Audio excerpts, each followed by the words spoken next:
bells ring and went to the gate. I stayed there a little and saw Mr. Lovell coming back with his buckets. I asked him where the fire was. He said it was not fire. Number of boys on the other side of the way were throwing snowballs at the soldiers. The sentinels were enraged and swearing at the boys. The boys called them lobsters, bloody backs, and hollered, "Who buys lobsters?" There were also a number of people who stood where I did and were picking up pieces of sea coal that had been thrown out thereabout and snowballs and throwing them over at the sentinel.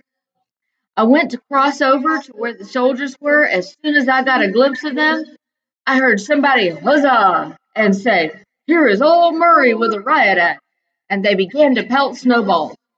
The first word I heard was "Grenadier," say to a man by me, "Dang you, stand back." How near was he to them? He was so near that the grenadier might have run him through if he had stepped one step forward. While I stopped to look at him, a person came to get through. He turned about and said, "You dang lobster bloody bat, are you going to stab me?" The soldier said, "By God, will I." One of the persons who was talking with the officer turned about quick to the people and said, "Dang him, he's going to fire."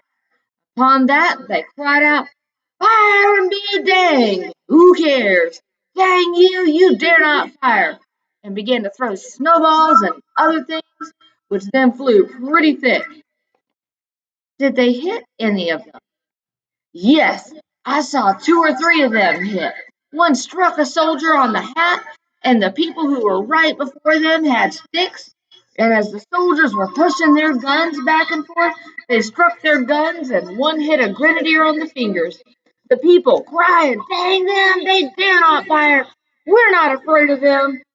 One of these people, a stout man with a long cordwood stick, threw himself in and made a blow at the officer. The stout man then turned round his gun at the captain's right hand and immediately fell in with his club and knocked his gun away and struck him over the head. The blow came either on the soldier's cheek or hat. This stout man held the bayonet with his left hand and twitched it and cried, "Kill the dogs! Knock 'em over!" I turned to look towards the officer, and I heard the word "fire." I thought I heard the report of a gun, and upon hearing the report, I saw the same grenadier swing his gun and charge it. Did the soldiers of that party, or any of them, step or move out of the rank in which they stood to push the people? No, and if they had, they might have killed me and many others with their bayonets. Did you, as you passed through the people towards Royal Exchange Lane and the party, see a number of people take up any and everything they could find in the street and throw them at the soldiers? Yes, I saw 10 or 15 round me do it. Did you yourself? Yes, I did. After the gunfire, where did you go? I run as fast as I could to the first floor I saw open. I was very much frightened.